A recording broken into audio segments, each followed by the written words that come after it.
suposto, seguimos centrados no día a día. Seguimos coa prioridade número 1, que é a asistencia sanitaria. Esa é a nosa prioridade. Ese é o noso obxectivo. Un obxectivo que céntranos no importante, que é en como podemos, en primeiro lugar, diagnosticar a máis xente. Facer test, tantos máis millor. Non ter medo ao número de persoas que localizamos como positivos. Eso quere dicir que estamos facendo o noso traballo. Cantos máis positivos, máis diagnosticados. Cantos máis diagnosticados, menos contagiados. Por lo tanto, ese é un traballo que vamos a seguir e a proseguir. O importante é ter o maior número de persoas diagnosticadas para ter o menor número de persoas contagiadas. Por conseguinte, o número de test sigue sendo fundamental na nosa actividade. Vamos a seguir facendo test, en primeiro lugar, a todas as persoas con sintomatoloxías e que den unha situación de disminución da súa saúde. Por suposto, test nas residencias da terceira idade e mantendo, por suposto, todos os test dentro dos hospitais en todos os servizos. Vamos a seguir traballando a eso. Vos lles animo a todos e, por suposto, a que se sigan cuidando, que é o mellor que poden facer pola sociedade no seu conxunto, pola súa familia en particular e por vostedes mesmos. Moitísimas grazas. Hai preguntas, me imagino. Sí, buenas tardes. Primero una duda sobre los asuntos de Consello. Pregunta Europa Press si la asunción de las cuotas de escuelas infantiles, centros de día y demás servicios tendrá efectos retroactivos también para el mes de marzo y si se aplicará a la tarifa de servicios como el comedor. Sí, a resposta é que isto se fai con carácter retroactivo, non sei se dos día 15 de marzo ou 16 de marzo. E entendo que esa tarifa de devolución é unha tarifa que afecta non solamente o servicio de escola infantil, senón tamén a aqueles servicios complementarios que se utilizasen nesa escola infantil, no caso do comedor de forma explícita. Hay varias sobre residencias. Cadena Ser pregunta que fallou na xestión da crise nas residencias de maiores para que se teñan convertido no principal foco de infección e se vai intervir a Xunta a curto prazo algunha máis. Evidente que todas as administracións públicas, a Xunta, o Goberno Central e os concellos estamos traballando para conter o virus, cada un con maior intensidade na súa área competencial. Nunca será suficiente todo o que podamos facer para conter o virus, tanto fora das residencias como dentro das residencias. Nada do que faremos, nin o que fixemos, nin o que vayamos a seguir facendo será o 100% seguro para conter ese virus. Se o 70% da poboación, según os datos epidemiolóxicos, vamos a contraer o virus, pois é evidente que estamos todavía nunha fase inicial de contracción de virus. É certo que hai moitos sistemas inmunolóxicos de moitas persoas que, tendo o virus, prácticamente non teñen sintomatoloxía. Hai outras persoas que, sendo xoves, mozas, fortes, pois teñen unha sintomatoloxía menor, pero o que nos dicen é que o 70% da poboación vai a contraer o virus, antes ou despois. Por tanto, isto non é unha cuestión exclusiva das residencias. O virus está atacando fora das residencias, dentro das residencias, e nos sigue ocupando e preocupando dunha forma moi especial nas residencias. O dixemos dende a primeira rolda de prensa que tivemos, o advertimos na conferencia de presidentes, que as residencias das comunidades autónomas eran lugares especialmente vulnerables. Que é o que estamos facendo? En primeiro lugar, levando a residencias, a maioría delas privadas, material que non tiñan, que non dispoñían. E de feito, neste momento levamos máis de 529.000 mascarillas entregadas ás residencias. Máis de medio millón. Máis de 12.000 litros de solución hidroalcohólica e, por suposto, pois gorros, calzas desbotables, máis de 354.000 guantes, e vamos a seguir traballando, sin distinguir si son residencias públicas, residencias de iniciativa social, residencias concertadas ou residencias privadas. En segundo lugar, o que fixemos é adoptar a decisión de que todas as residencias estuveran tuteladas por médicos de atención primaria ou por médicos de xenteroloxía ou por médicos de medicina interna nos hospitais. En terceiro lugar, o que fixemos foi unha diferenciación entre residencias integradas, que a maioría dos seus residentes teñen ese virus xa confirmado, diagnosticado, e outras que teñen menos confirmacións ou persoas menos afectadas. E estamos intervindo en residencias privadas, neste caso 2 residencias privadas, e, insisto, estamos facendo máis test que nunca nesos centros, priorizando esos centros. Hai 2 residencias privadas que acabamos de intervir.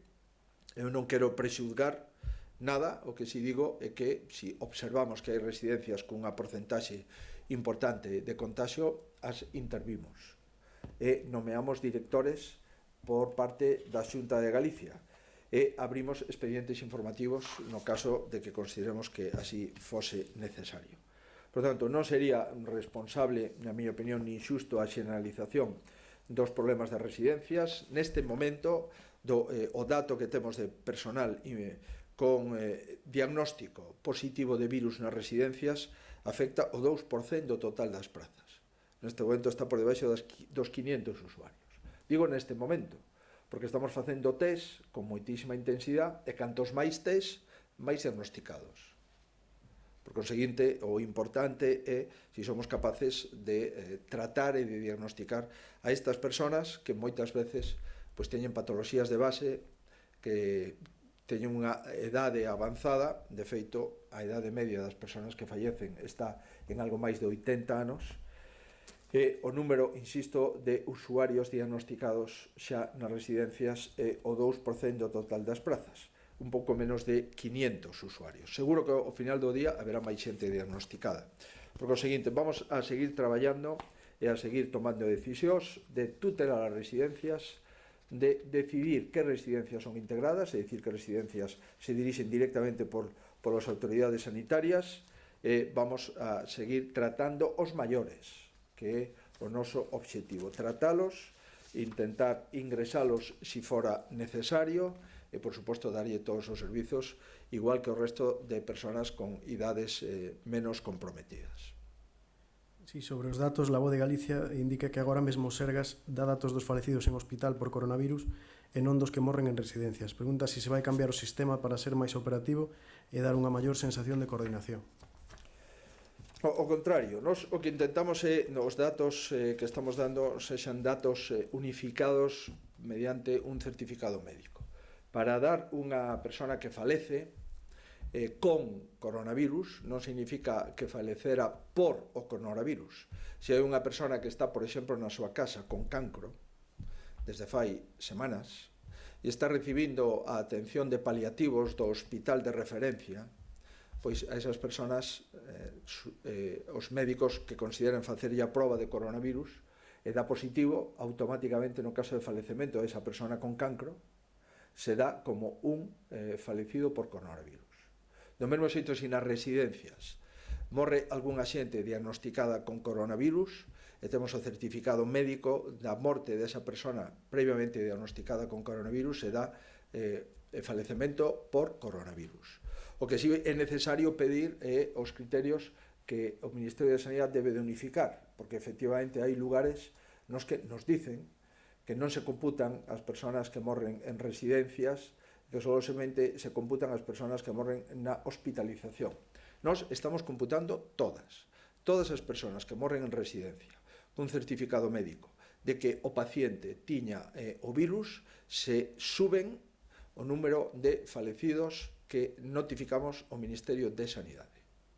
Pode haber algunha persona que o certificado de defunción non acredite si ten ou non ten o virus. Nese caso, evidentemente, non o notificamos como persona que morre como consecuencia de ese virus ou como consecuencia de ser portador do virus. Do mesmo xeito que nos hospitais en Galicia, lamentablemente, siga habendo falecementos de persoas con cardiopatías por infarto agudo de miocardio ou con persoas que morren pacientes oncolóxicos e non os consideramos como coronavirus. Se hai un maior nunha residencia que non ten o diagnóstico confirmado de portador do virus, non o incluímos na estatística de coronavirus. Pero se o ten, con independencia de que tuvera patoloxía de base inicial, o estamos confirmando como paciente con coronavirus e o incluímos dentro do falecemento. Insisto porque probablemente sexamos das poucas comunidades autónomas que mantemos esta metodoloxía tan rigurosa. Entendo, por lo que me dicen os compañeros do Servicio Galego de Saúde, que vamos a pedir ao Ministerio de Sanidade que nos diga cal é a sistemática. Se a sistemática é calquer paciente con certificación de defunción no que se acredita que ten o virus, automáticamente se considera paciente na estatística de falecementos con coronavirus. Sí, tamén sobre Residencias Galicia Confidencial di que tras o número de mortos registrados a afectación con 32 centros contaxiados e 2 deles privados intervidos, si cree que é necesario cambiar o modelo actual de residencias en Galicia. Eu creo que despois de esta pandemia haberá moitísimas preguntas que antes non nos facíamos e que terán as respostas cumplidas. E probablemente todo o tema das residencias necesitará un replantexamento. Por lo tanto, estou convencido que non solamente en Galicia, ni siquiera en España, senón na Unión Europea, onde hai moita residencia a terceira idade, probablemente as autoridades sociais, as autoridades sanitarias, lle propondrán aos seus gobernos algunha reconsideración desde o punto de vista, en primeiro lugar, por exemplo, arquitectónico, da propia residencia. En segundo lugar, de número de personas de plantilla con coñecementos sanitarios. Seguro que ese tipo de preguntas se vai a facer, pero volvo a reiterar. Se o 70% da xente vamos a contraer o virus, en este momento as residencias, pois o lóxico é que teñamos un virus que este afectando dunha forma moi especial a xente maior porque ten menos capacidades inmunolóxicas como consecuencia da súa propia idade e como consecuencia das enfermedades de base. Pero para contestar a pregunta de forma clara, sí, eu creo que hai que facer un repaso pactado dentro, como mínimo, de toda España para ver que especificidades arquitectónicas, de plantilla, de cautelas sanitarias é necesario implementar no conxunto das residencias da terceira idade. Hai varias sobre as UCIs. Faro de Vigo pregunta cantas camas UCI teñen disponibles neste momento das 274 que prevían ter, e había outra sobre cal é a previsión que manexan. Sobre a previsión, vamos a ser moi respetuosos cos informes que nos trasladen o Comité Clínico. Nos reunimos unha vez a semana con o Comité Clínico e vamos aproximando as previsións da curva epidemiolóxica, é dicir, do número de contagios, máis posteriormente o número de presión hospitalaria en planta de hospitalización e inmediatamente despois o número de implantación de UCI. Isto irémolo enfocando, cando teñamos unhos datos que nos parezan datos fiables, os compartiremos. Na mentras hai simplemente aproximacións as semanas en que pode haber unha maior presión asistencial. Sigo pensando que no mes de abril vai a ser un mes determinante para Galicia.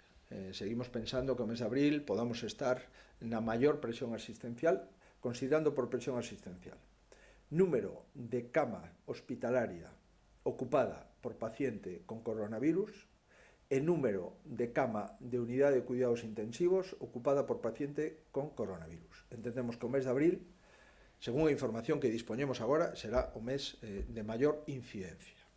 O número de camas UCI utilizadas neste momento, ocupadas neste momento, ás 9 da noite do día de onte eran 178.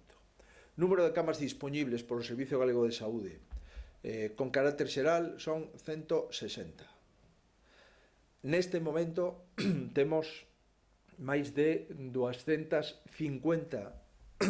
camas que podemos convertir en UCI e, por lo tanto, aínda non chegamos a situación de colapso de unidade de cuidados intensivos. Enténdase, son camas de reanimación e quirófanos que os estamos convertindo en UCI en función da presión asistencial que vayamos tendo en cada momento. Neste momento temos unha presión asistencial importante en UCI en 2 hospitais. No Hospital da Coruña, con 53 pacientes en UCI, e no Hospital de Ferrol, que ten prácticamente a UCI moi ocupada, desde o punto de vista do seu aforo. Noutros hospitais tamén temos presión asistencial en UCI, pero se tuviéramos que ir utilizando UCIs, temos capacidade instalada neste momento ata 250 camas de UCI, o cual significa, lóxicamente, pois que o que compramos a partir do 1 de marzo foi clave.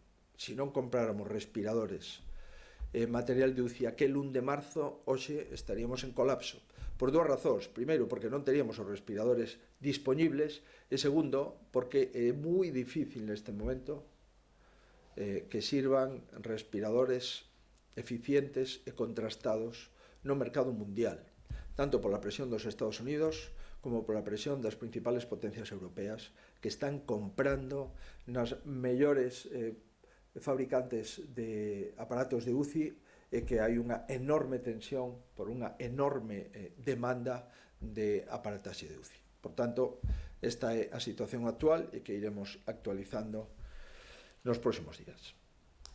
Sobre isto das UCIs, la sexta pregunta: cantas hai baleiras en hospitais públicos e privados, e se estando pechadas as privadas, por que se abren 2 hospitais de campaña? E tamén, respecto a isto, el diario.es fala de que a sanidade privada asegura que dispón en Galicia de 600 camas vacías, baleiras, e pregunta se os novos enfermos irán a esas camas antes de acabar nun hospital de campaña. Creo que intentamos contestar este asunto. Toda a planta de hospitales públicos e privados está a disposición do Servicio Galego de Saúde. Isto está protocolizado no plan de contingencias da pandemia, que aprobamos fai semanas. Non vamos a montar hospitales de campaña se previamente temos camas susceptibles de ser ocupados por pacientes COVID-19 nos hospitais privados. O dixemos de forma clara e continua. Non están cheos os hospitales privados neste momento, do mesmo xeito que non están cheos os hospitales públicos. Se o Servicio Galego de Saúde ten máis de 7.000 camas e temos unhas menos de 900 camas de COVID, pois é evidente que temos todavía camas sin ocupar. Pero necesitamos camas para actividade urxente, para cirurxía urxente e para outras especialidades de persoas que están ingresadas, do mesmo xeito que necesitamos camas nos hospitais privados para estas patoloxías.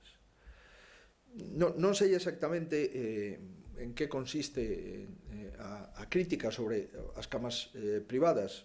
Non sei se o que se pretende é criticar que non se use todas as camas da sanidade privada e simultaneamente criticar que utilizamos a sanidade privada. Non sei exactamente. Nós temos un protocolo e o vamos a seguir plantexando. Non haberá hospitales de campaña na mentras non teñamos o aforo cuberto de cama pública, de cama privada, de acordo co noso plan de actuación.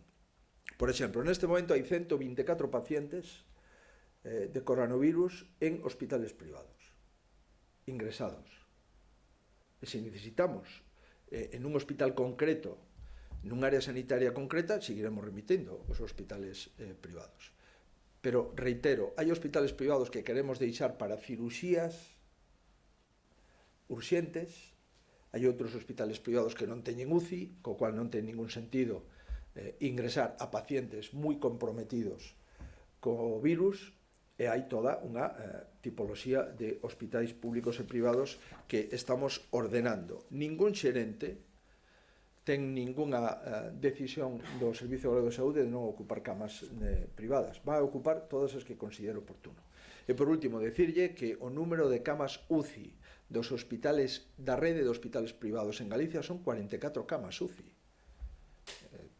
Non pensemos que temos miles de camas de UCI nos hospitais privados sin utilizar. É evidente que hai en algunhas comunidades autónomas, e vin algún comunicado de algunha corporación da sanidade privada que denuncia que ten camas sin utilizar e que quere facturar por esas camas con pacientes dos sistemas públicos de saúde. Bueno, esa é un plantexamento de esa asociación. Dende logo, nos consultados as persoas, as entidades que teñen hospitales privados en Galicia non hai esa sensación, polo menos a nos non nos la refiren.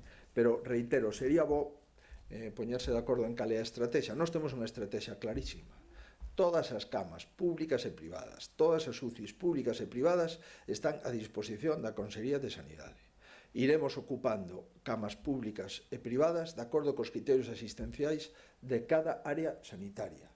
E temos, insisto, neste momento 124 pacientes con virus, con coronavirus diagnosticado, ocupando camas privadas en Galicia. E non chegamos ao porcentaxe de saturación hospitalaria que preveía o pico. Recordarán vostedes que estábamos falando dun pico mínimo de 2.000 camas a un pico xa amplio de 4.000 camas. Estamos en menos de 900 camas utilizadas por este tipo de pacientes.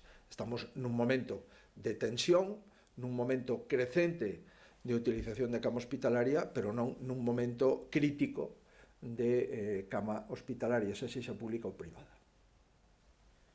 Sí, en lo que respecta a la sanidad privada, Europa Press pregunta, cuando se habla de intervención de sus recursos, ¿en qué términos se producirá? ¿Si se van a sufragar solo los gastos que se deriven de la prestación del servicio o se pagará al centro privado por la ocupación de las camas? Non entendo moi ben a diferencia entre unha cosa e outra. Entendo que hai unha tarifa para determinadas patoloxías, depende do concerto, hai concertos por patoloxía, hai concertos por estancia, hai concertos que se pagan por o número de pernoctas, de estancias diarias dun paciente, hai outros concertos que o que se paga é por actividade, normalmente cando hai actividade cirúrxica, por unha prótesis de cadera ou por unha lente intraocular ou por outro tipo de intervención, dependerá da actividade que necesitamos e dependerá do concerto que temos. Evidentemente que a sanidade privada se vai a pagar. Por eso hai algúns hospitales, na miña opinión, fora de Galicia, que están reclamando pois que se utilicen máis os hospitales privados. Pero, insisto, claro que vamos a pagar. Se utilizamos un servizo, pois, salvo que o titular da sanidade privada, nese caso, pois condone unha parte das súas tarifas, claro que vamos a ter que pagalas, sin ninguna dúbida. Sí, Geciencia indica que o Instituto de Salud Carlos III leva unha semana alertando nos seus informes de vigilancia da mortalidade dun retraso nos datos que pasan aos registros civis de Galicia e La Rioja. A que se pode ser debido isto? Pois a verdade é que non sei. O registro civil, salvo que estea trabucado, depende do Poder Xudicial. Non sabemos, pero nos podemos interesar, por suposto. Se hai algún retraso de registrar ou de inscribir os falecementos que se están producendo en Galicia, nos podemos interesar nos registros civis que están a disposición dos galegos nas cidades de Galicia.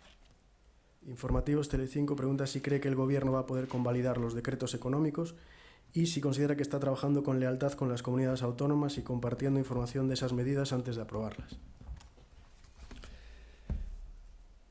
Yo creo que hay un alto grado de lealtad en este momento de los partidos políticos con el gobierno.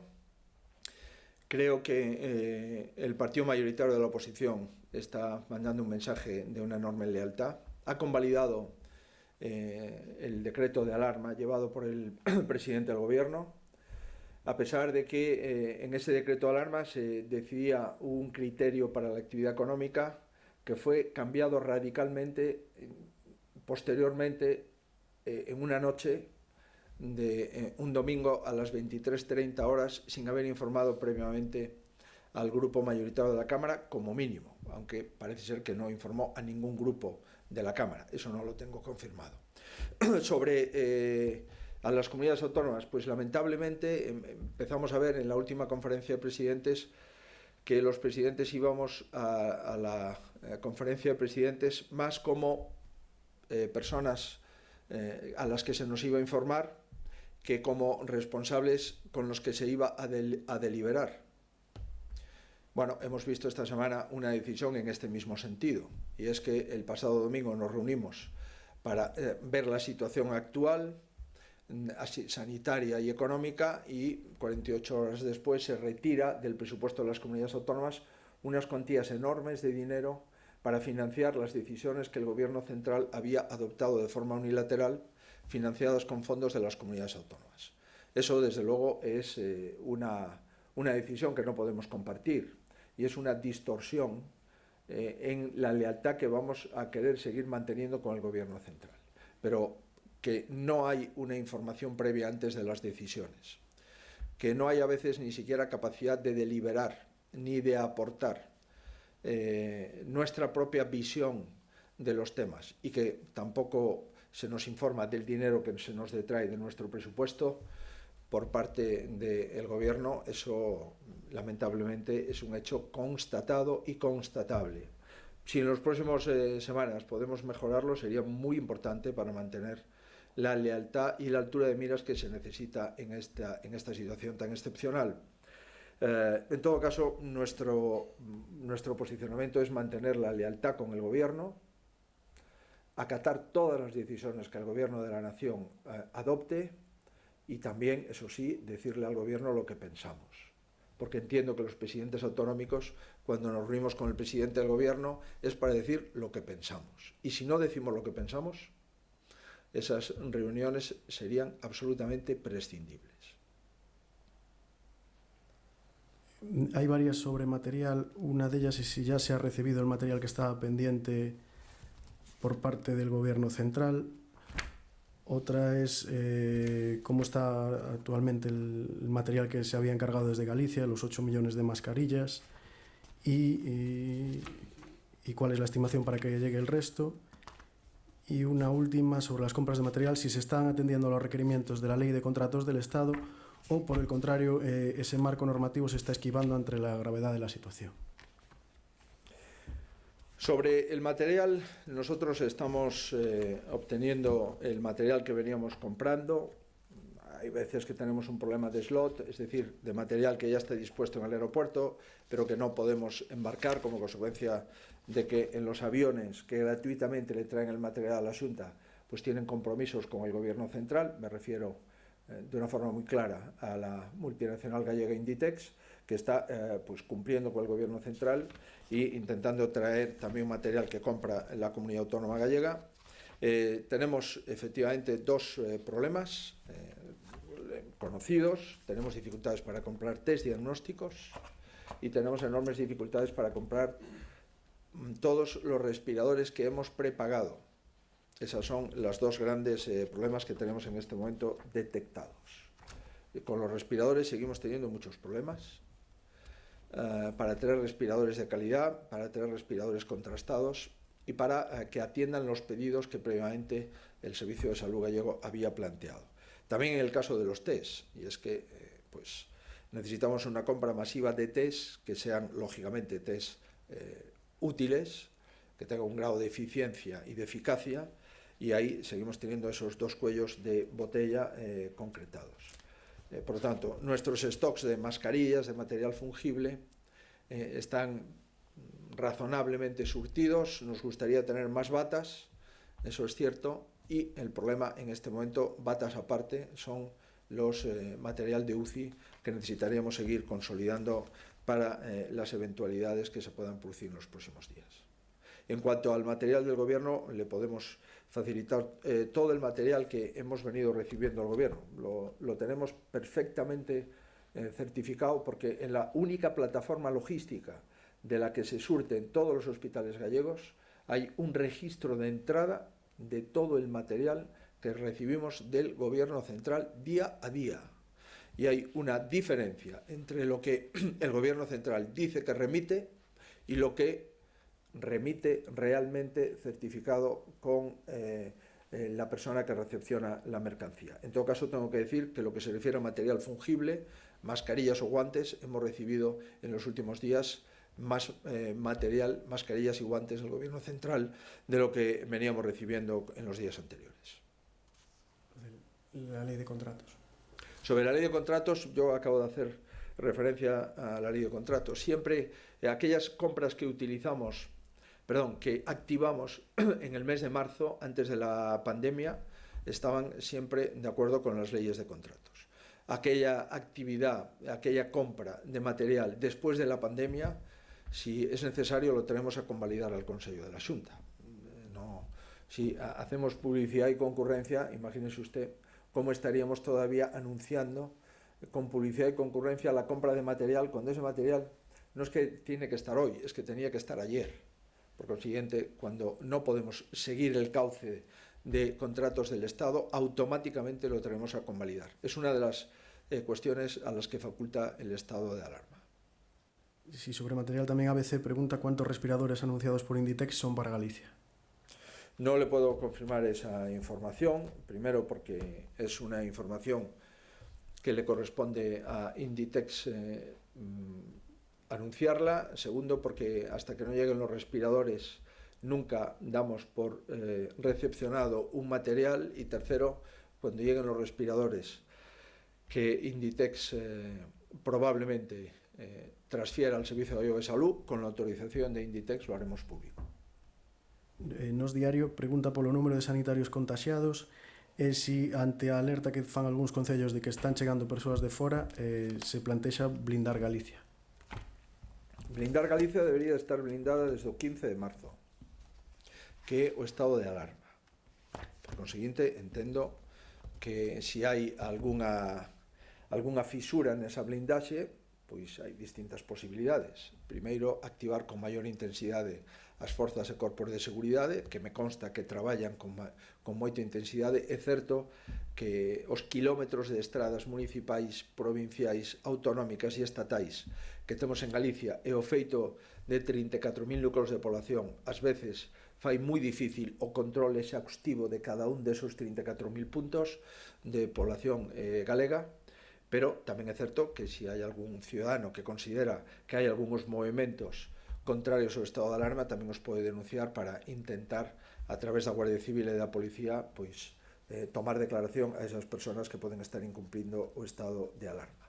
Había outra cuestión. Sanitarios contagiados. O número de sanitarios contagiados, por lo menos a data de onte, eran uns 558 exactamente. Eso dá unha porcentaxe do 10%, o número de contagiados en España é aproximadamente o 14,5%, aproximadamente. Estamos como 4 puntos e medio por debaixo da media do Sistema Nacional de Saúde, o cual non é ningún consuelo, porque evidentemente o número de contagiados de personal sanitario é unha cousa que nos preocupa moitísimo, de xente que está diagnosticando e que está tratando, que está poñendo en risco a súa propia saúde, e ademais, lóxicamente, porque perdemos pois máis de 500 profesionais que lóxicamente teñen que estar aillados. Eso ten moito que ver ás veces con equipos de protección, e ten tamén moito que ver co risco evidente de un virus que se propaga de unha forma moi rápida, dunha forma pois moi dramática. Por conseguinte, lamento esa situación, e o feito de que esteamos menos mal que o resto non significa que non estamos preocupados por ese asunto. Y última, Cadena COPE se refiere a que parece que la concesionaria de la autopista estaría pidiendo compensaciones por la bajada de tráfico. Si cree que se debería hacer frente a esa petición en las actuales circunstancias. Mire, nosotros le hemos planteado al Gobierno Central que no nos parece proporcional ni razonable que se esté compensando por una bajada de tráfico a las concesionarias. Eso lo hemos dicho al Ministerio de forma clara, lo ha trasladado la Consellera de Infraestructuras. Si todo el mundo está teniendo dificultades, si hay muchísimos ciudadanos, fíjese lo que ha ocurrido en el mes de marzo con el empleo, si aquellos trabajadores que tienen más posibilidades porque están en un ERTE y no se les puede despedir hasta 6 meses después de finalizar el ERTE en ningún caso, y además cobran al menos el 70% de la base reguladora, es decir, si la mayoría de las familias están teniendo problemas, a mí me parece muy sorprendente que las concesionarias no tengan problemas. Por lo tanto, nuestra posición, desde luego, es un desacuerdo con la decisión de indemnizar a las concesionarias por la bajada de los tráficos. No me parece proporcional. Lo hemos dicho al Ministerio y lo seguimos planteando. No nos parece justificado en un momento de bajada de ingresos a el 99% de las empresas españolas y a la inmensa mayoría de los trabajadores que haya un sector que tenga garantizados sus ingresos. No me parece razonable, lo hemos dicho al Ministerio y desde luego en Galicia lo veremos desde el punto de vista jurídico, si es posible no atender a esa reclamación. Muy bien, muchísimas gracias.